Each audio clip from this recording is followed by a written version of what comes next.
Hi students, today we are going to see about 12th standard chemistry unit 4 transition and inner transition elements. So நேற்றுக்கு நம்ம என்ன பார்த்தோம்னா கிளாஸில் இந்த unit 4லேருந்து ஒரு 3 மார்க்ஸ் பார்த்தோம். நிறைய ஸ்டூடெண்ட்ஸ் அழகாக படித்து வாட்ஸ்அப் குரூப்புக்கு எழுதியிருந்தீங்க.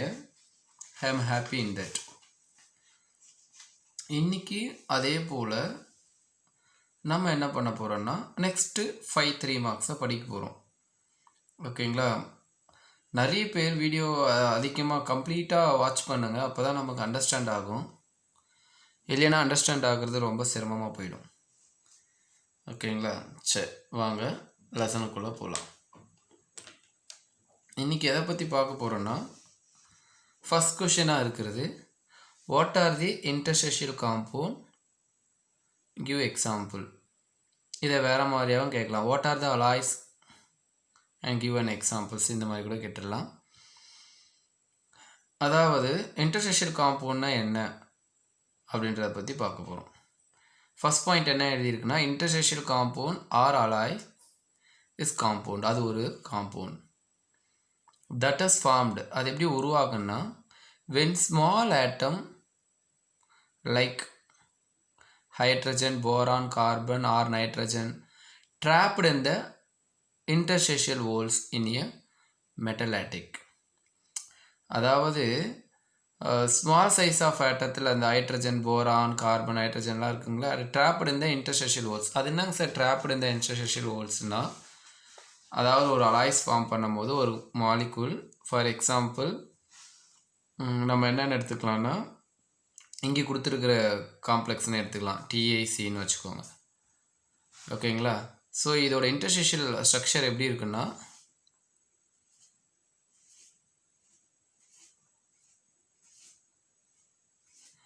ஸோ இந்த மாதிரி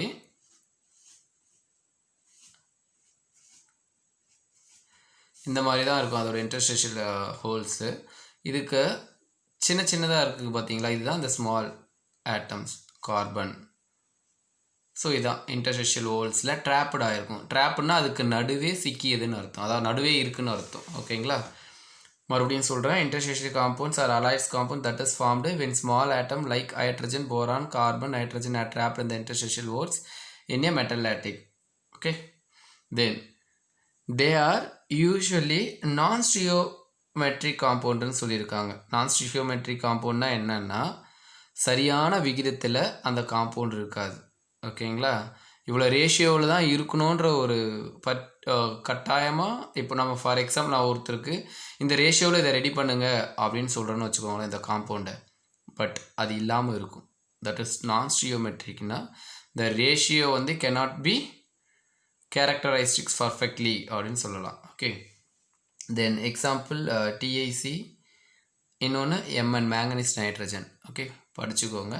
நெக்ஸ்ட் செகண்ட் கொஷின் பாருங்கள், ரொம்ப ஈஸி தான். Calculate the number of unpaired electrons. இந்த மாதிரி கொஷின்ஸ் தான் நீட்லலாம் கேட்பாங்க. இந்த மாதிரி கொஷின்ஸ் தான் நீட்டு அதிகபட்சம் கேட்குறது. Okay, calculate the number of unpaired electron in titanium 3+, manganese 3+. டைட்டானியத்தோட ஆக்சிடேஷன் ஸ்டேட் +3, மேங்கனீஸோட 2+ன்னு கொடுத்துருக்காங்க. And calculate the spin only magnetic momentum. Spin ஒன்லியெல்லாம் நம்ம இந்த குரூப், அதாவது இந்த லெசன் கோஆர்டினேஷன் காம்பவுண்ட்லேயே நம்ம பார்த்துருக்கோம். சரி, இதை கண்டுபிடிக்கணும்னா நமக்கு என்ன வேணும்னா, இதுதான் நான் எழுதியிருக்கேன், பார்த்துக்கோங்க. So simple. அதை இப்போ நான் உங்களுக்கு என்ன பண்ணுறேன்னா தனியாக எழுதி காட்டுறேன், கவனிங்க. டைட்டானியம் 3+ன்னு எடுத்துக்கோங்க. டைட்டானியம் 3+. ஃபஸ்ட்டு இதை பார்த்துடலாம். என்ன டைட்டானியம் 3+, ஃபஸ்ட்டு டைட்டானியத்தோட அவுட்டர் எலக்ட்ரானிக் கான்ஃபிகரேஷன் என்ன? 3d2 4s2. இப்போ டைட்டானியம் 3+னா இந்த ஆர்டர்லேருந்து நம்ம என்ன பண்ணணும், 3 எலக்ட்ரானை கம்மி பண்ணணும். அப்போ நமக்கு என்ன வரும் பாருங்கள், 3 எலக்ட்ரான் எடுத்துட்டா 3d1 4s0. ஓகே, இப்போ இதோட கான்ஃபிகரேஷன் போட்டு பாருங்கள். டிக்கு மட்டும்தான் போட முடியும்.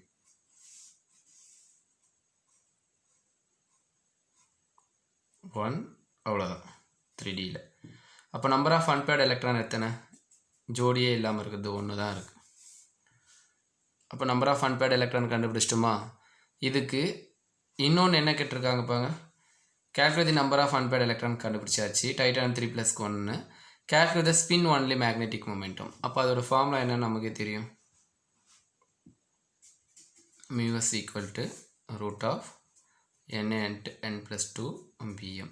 What is n oda value? 1 plus 2 bm. We get 3. Answer is 1.7 bm. அப்போ mu is oda value என்னன்னு கண்டுபிடிச்சிருக்கோம் 1.7. ஸோ இதுதான் ஸ்பின் மேக்னெட். ஓகே, அண்டர்ஸ்டாண்ட் ஆகிடுச்சா? So simple. ஓகேங்களா? நெக்ஸ்ட்டு நம்ம எதை பற்றி பார்க்க போகிறோம்னா, நெக்ஸ்ட்டு இன்னொன்று என்னது, Mn2+. ஃபஸ்ட்டு Mnோட கான்ஃபிகரேஷன் எழுதிடலாம். அவுட்டர் எலக்ட்ரானிக் கான்ஃபிகரேஷன் பார்த்தோம்னா 3d5 4s2. அதே Mn2+க்கு இந்த ஆர்டர்லேருந்து 2 எலக்ட்ரான் என்ன பண்ணிடணும், கம்மி பண்ணிடணும். அப்போ வெறும் என்ன மட்டும்தான் வரும், 3d5 4s0. அப்போ D போட்டு பாருங்கள், 1 2 3 4 5. therefore n equal to 5. அப்போது 5 unpaired எலக்ட்ரான் இருக்குன்னு அர்த்தம். அப்போ மியூஎஸ் ஃபார்முலாவில் சப்ஸ்டியூட் பண்ணி பாருங்கள். இதான் அதே தான் மியூஎஸ் கண்டுபிடிக்க போகிறோம். அதில் கண்டுபிடிச்சோம்னா என்னோட வேல்யூ என்னது 5. Okay, 5 plus 2 bm, then 5 into 7 bm. 7 5s are 35. What is the answer? நமக்கே தெரியும் 5 5s are 25, 6 6 are 36. அதனால் என்ன பண்ணுது, 36 கீழே தான் இருக்குது, ஒரு பாயிண்ட்டு கீழே இருக்குது. அதனால் என்ன ஆன்சர் வரும், 5.9 bm. புரிஞ்சிச்சிங்களா? கண்டிப்பாக அண்டர்ஸ்டாண்ட் ஆகிருக்குன்னு நினைக்கிறேன். ஸோ சிம்பிள் தான், ட்ரை பண்ணி பாருங்கள். இதை தான் நான் இங்கே போட்டிருக்கேன். ஓகே, நான் அப்புறமா நான் என்ன பண்ணுறேன்னா இதோட பிக்கை நான் உங்களுக்கு அனுப்புகிறேன், நீங்கள் ஃபாலோ பண்ணிக்கோங்க. இப்போ நான் உங்களுக்கு நோட்டில் போட்டு கட்டுறேன் பார்த்தீங்களா, பேடில், நோட் பேடில், அதுதான் இது. ஓகே, ஃபாலோ பண்ணிக்கோங்க. So simple. Then next question.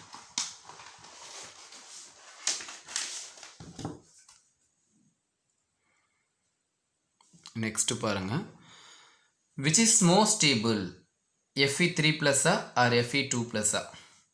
எவ்வளோ அழகாக கேட்குறாங்க பார்த்தீங்களா இந்த கொஷின்ஸு. நம்ம ஆல்ரெடி இதை பற்றி நம்ம என்ன பண்ணியிருக்கோம், நிறையவே என்ன பண்ணியிருக்கோம், பார்த்துருக்கோம். நேற்று தான் பார்த்தோம். Which is more stable. அப்போது இந்த ரெண்டுத்தில் ஆக்சுவலாக ஆட்டம் வந்து காமன் தான், அயன் தான். ஆனால் ஆக்சிடேஷன் ஸ்டேட் மட்டும் டிஃப்ரெண்ட்டாக பார்க்குறீங்க. இது Fe3+, Fe2+. எது மோர் ஸ்டேபிள்னு கண்டுபிடிக்கணும்னா வெரி சிம்பிள். என்னன்னு சொல்லியிருந்தேன், ஃபுல்லி ஃபீல்டு இல்லை ஆஃப் ஃபீல்டோ டி ஆர்பிட்டால்ஸாக இருந்துச்சுன்னா which is gives more stable of oxidation number. அதுக்கு அந்த ஆக்சிடேஷன் நம்பரோட இது என்னவாக இருக்கும், மோஸ்ட் ஸ்டேபிளாக இருக்கும்னு சொல்லியிருக்காங்க. அதுதான் இங்கே எழுதியிருக்கேன் பாருங்கள். Feயோட காமன் அவுட்டர் எலக்ட்ரானிக் கான்ஃபிகரேஷன் என்னது, 3d6 4s2 நமக்கு தெரியும். இது காமன் Fe நியூட்ரல் ஆட்டத்துக்கு எழுதியிருக்கேன். அதே Fe3+க்கும் Fe2+க்குன்னா 3+னா 2 கம்மி பண்ணிட்டா என்ன இருக்கும், 3d5 4s0. அதுவே Fe2+க்குன்னா 3d6 4s0. ஏன்னா 2 மட்டும்தான் போகும், அதோட மேலே இருக்கிற அயான்ஸை வச்சு குறையும், ஆக்சிடேஷன் ஸ்டேட்டை வச்சு. அப்போ டிக்கு போட்டு பாருங்கள், டியில் எத்தனை இருக்குது, ஷுட் சே, அதாவது Fe3+ல என்ன இருக்குது பாருங்கள், Fe3+ல 3d5 தானே இருக்குது 4s0ல். அப்போ 3dக்கு போட்டு போகிறாங்க, 1 2 3 5 5 தானே இருக்குது. அப்போது 1 2 3 4 5. ஓகே, அப்போ 5 இருக்குது. இது ஆஃப் ஃபீல்டா ஃபுல்லி ஃபீல்டா? டியில் நம்மக்கிட்ட 5 ஓரியன்டேஷன் இருக்குது. ஆனால் எத்தனை எலக்ட்ரான் ஃபில் பண்ண முடியும், 10 எலக்ட்ரான்லாம் ஃபில் பண்ண முடியும். 10ல் பாதி ஃபில் ஆகிருக்கு. அதனால் இது என்ன ஃபீல்டுன்னு சொல்லுவாங்க, ஆஃப் ஃபீல்டுன்னு சொல்லுவாங்க. அதுவே Fe2+க்கு பாருங்கள், 3d6 தானே. பாருங்கள், 1 2 3 4 5 6. ஸோ இதில் 10ல் 7 ஃபில் ஆகிருக்கு. அதனால் இது என்ன ஃபீல்டுன்னு சொல்லுவாங்கன்னா ஃபேஷியலி ஃபீல்டுன்னு சொல்லுவாங்க. ஓகேவா, ஃபேஷியலி ஃபீல்டுன்னு சொல்லுவாங்க. இப்போ டியில் நம்மளால் எத்தனை எலக்ட்ரான் ஃபில் பண்ண முடியும், மொத்தம் 1 2 3 4 5 ஓரியன்டேஷன். ஒவ்வொரு ஓரியன்டேஷனுக்கு 2 எலக்ட்ரான். அப்போ 10 எலக்ட்ரான் ஃபில் பண்ண முடியல. அப்போ 10 இருந்துச்சுன்னா 10 ஃபில் ஆகிருந்துச்சுன்னா அது என்ன ஃபீல்டுன்னு சொல்லுவாங்க, ஃபுல்லி ஃபீல்டு ஆர் கம்ப்ளீட்லி ஃபீல்டுன்னு சொல்லுவாங்க. 10ல் பாதி இருந்துச்சுன்னா அது என்ன ஃபீல்டுன்னு சொல்லுவாங்க, ஆஃப் ஃபீல்டு, அவ்வளோதான்.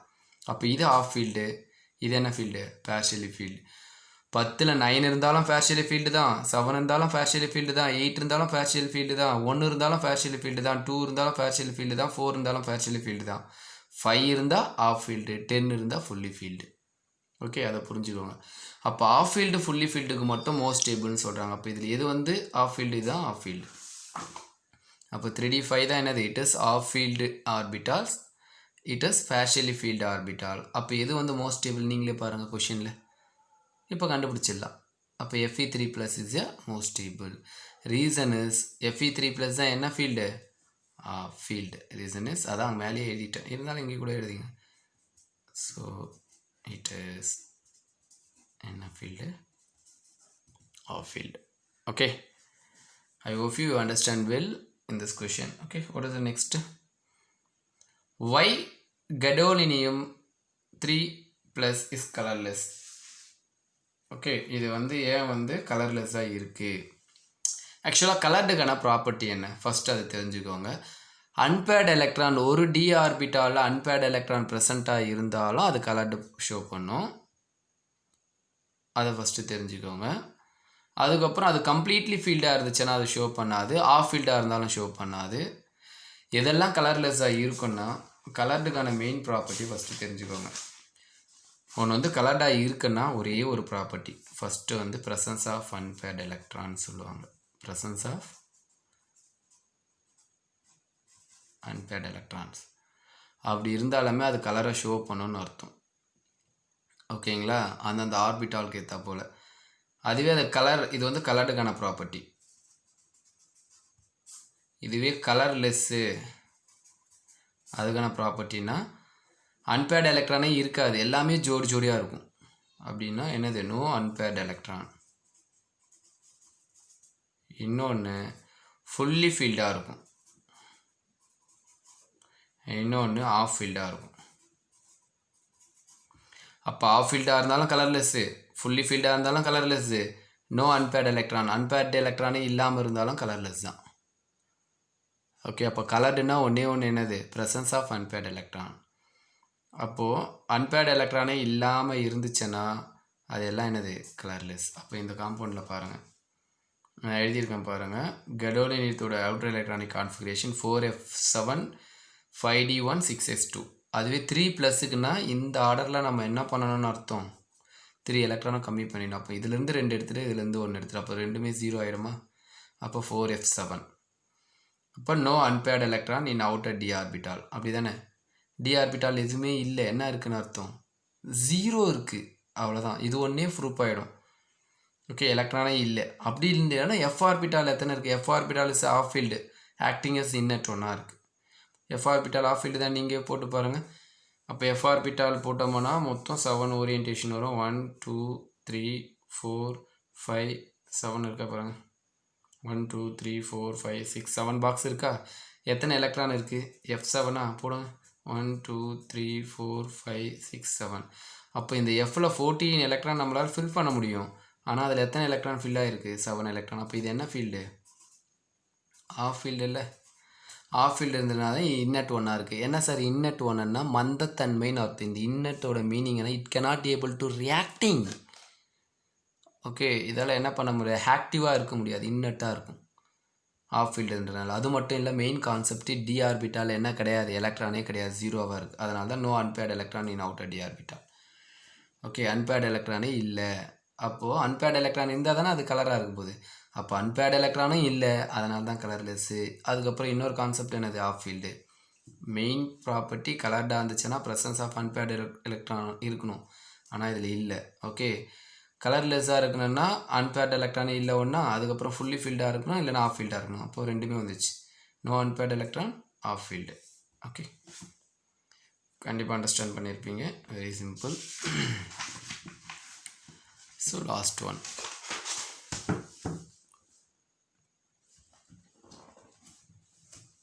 இது என்ன கொஷின்ஸ்னா, write the electronic configurations of cerium 4+ cobalt 2+. cerium 4+ cobalt 2+. So சீரியத்தோட அவுட்டர் எலக்ட்ரானிக் கான்ஃபிகரேஷன் எழுதியிருக்கேன் பாருங்கள். 4f0 5d0 6s0 தான், எதுவுமே இல்லை, எல்லாமே 0 ஆயிடுச்சு. ஸோ அதான் அந்த மாதிரி எழுதியிருக்கும். கோபால்ட்டுக்கு மட்டும் அந்த மாதிரி கிடையாது. Gopal 2+க்கு 3d7 4s0. ஓகேங்களா, அதை ஃபஸ்ட்டு பார்த்துக்கோங்க. So simple. ஏன்னா நமக்கு அதோட இதில் என்னது கேட்டிருக்காங்க, ஆக்சிடேஷன் ஸ்டேட்டில் கேட்டிருக்காங்க, அதனால் அந்த மாதிரி எழுதியிருக்கும். அப்போ சீரியத்தோட அட்டாமிக் நம்பர் நம்ம பார்த்தோம்னா ரொம்ப ஈஸியாக சொல்லிட்டான். சீரியத்தோட அட்டாமிக் நம்பர் என்னென்னா 58. அப்போ 58க்கு ஜெனானோட இது பார்த்தோம்னா 54 தான் நமக்கு.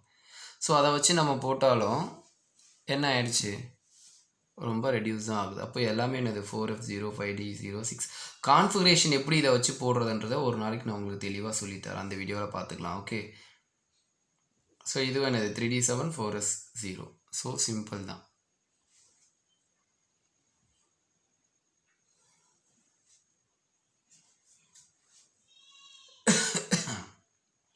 எல்லாம் எழுதி பாருங்கள். Don't waste your time. ரொம்ப இம்பார்ட்டண்ட்டாக டெய்லி நம்ம பார்த்துட்ருக்கோம். நேற்று ஒரு 5 3 மார்க்ஸ் பார்த்தோம், இன்றைக்கி ஒரு 5 3 மார்க்ஸ் பார்த்துருக்கோம். இதை நல்லா எழுதி பாருங்கள், டைம் எல்லாம் வேஸ்ட் பண்ணாதீங்க. அவ்வளோ இம்பார்ட்டண்ட்டு அது. ரொம்ப ரொம்ப நமக்கு தெரிய வேண்டிய திங்ஸ் எல்லாம் நிறையவே சொல்லியிருக்கேன். இன்றைக்கி மெயினாக பார்த்தது 5 கொஷின் பார்த்துருக்கோம். இதில் நல்லா ரிமெம்பர் பண்ணிக்கோங்க. இந்த கலர்ட் ப்ராப்பர்ட்டி அவ்வளோ இம்பார்ட்டண்ட்டு, அதை பேஸ் பண்ணி கண்டிப்பாக கேட்பாங்க. கலர்டு ப்ராப்பர்ட்டினா என்னவாக இருக்கணும்னா, அதில் அன்பேர்டு எலக்ட்ரான் இருந்தால் மட்டும் கலர்டு ப்ராப்பர்ட்டி ஷோ பண்ணும். கலராக இருக்கும் அந்த காம்பவுண்டு. எப்போல்லாம் கலராக இருக்காதுன்னா, அந்த காம்பவுண்டானது ஃபுல்லி ஃபீல்டாவோ இல்லை ஆஃப் ஃபீல்டாவோ, தேர் இஸ் நோ அன்பேர்டு எலக்ட்ரானோ, அந்த மாதிரி இருந்தால் அது கலர்டாக இருக்காது. சரி, லாஸ்ட்டில் ஒரு 6th ஒன்னாக எழுதுகிறேன், கவனிங்க. ஏன்னா 6th ஒன்னோட எல்லாத்தோட அவுட்டர் எலக்ட்ரானிக் கான்ஃபிகரேஷன் 3D சீரீஸ்லேருந்து கொடுக்குறேன், அதை மட்டும் மெமரி பண்ணிக்கோங்க.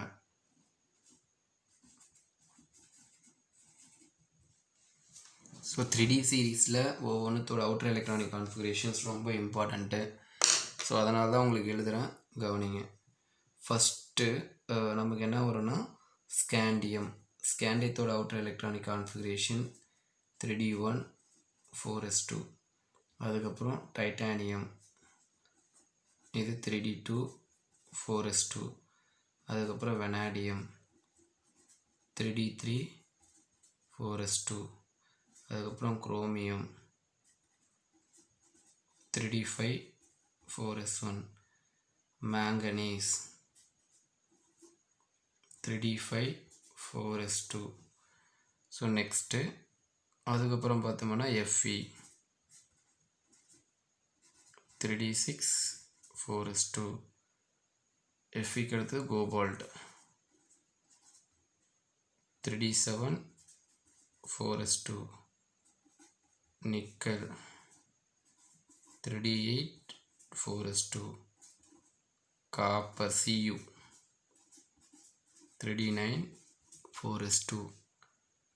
Zinc 3d10 4s2. ஸோ கவனிங்க, எல்லாத்துலேயுமே 4s2 4s2 4s2ன்னு ஆர்டராக வருது. ஓகேங்களா, ஸோ இங்கே மட்டும் பாருங்கள், இந்த 2 மட்டும் பாருங்கள், குரோமியமும் ஓகே காப்பரை மட்டும் பாருங்கள், டிஃப்ரெண்ட்டாக இருக்கும். ஓகே, இது 4s1. காப்பர் என்னதுன்னா 3d10 4s1. மறுபடியும் சொல்கிறேன், காப்பரோட அவுட்டர் எலக்ட்ரானிக் கான்ஃபிகரேஷன் என்னது 3d10 4s1. அப்போ இது 2 மட்டும் பாருங்கள், 4s1, இதுவும் 4s1. ஓகே, மற்றது எல்லாம் 4s2 4s2 4s2 4s2. ஏன்னா stability to attain the half filled configuration, இது to attain the completely filled. ஸ்டெபிலிட்டியை மோர் பண்ணுறதுக்காக எலக்ட்ரான் எஸ்லேருந்து 1 டி கொடுத்துரும். அதனால தான் இந்த 3d5, அதனால தான் இந்த 3d10 4s1. 3D சீரீஸில் டிஃப்ரெண்ட்டாக இருக்குது இந்த 2 தான், குரோமியமும் காப்பரும் மட்டும்தான். குரோமியத்துக்கு 3d5 4s1, காப்பருக்கு 3d10 4s1. அவ்வளோதான். இதை மெமரி பண்ணிக்கோங்க, ரொம்ப ரொம்ப இம்பார்ட்டண்ட். ஸோ இது வச்சு தான் நம்மளால் எதை கண்டுபிடிக்க முடியும். இப்போ ஒரு டைட்டானியம் 3+னால் நான் போடுறேன்ல 3+னால் அப்போ இதுலேருந்து நம்ம என்ன பண்ணிடணும், இந்த ஆர்டரில் 2 கம்மி பண்ணிடணும். அப்போ 3D1. ஓகேங்களா? அதே போல் ஸ்கேண்டியம் 3 ப்ளஸ்னால் எதுவுமே இருக்காது, D0ன்னு அர்த்தம். அப்போ கலர்லெஸ்ஸை ப்ரொடியூஸ் பண்ணும். இது கண்டிப்பாக உங்களுக்கு புரிஞ்சிருக்கும். நல்லா எழுதி பாருங்க. உங்களுக்கு ஏற்கனவே 5 கொஷின்ஸ் தான் பார்த்துருந்தோம் இன்னைய கிளாஸில். 6th 3D சீரிஸோட outer electronic configuration கொடுத்துருக்கேன், அதையும் படிச்சுக்கோங்க.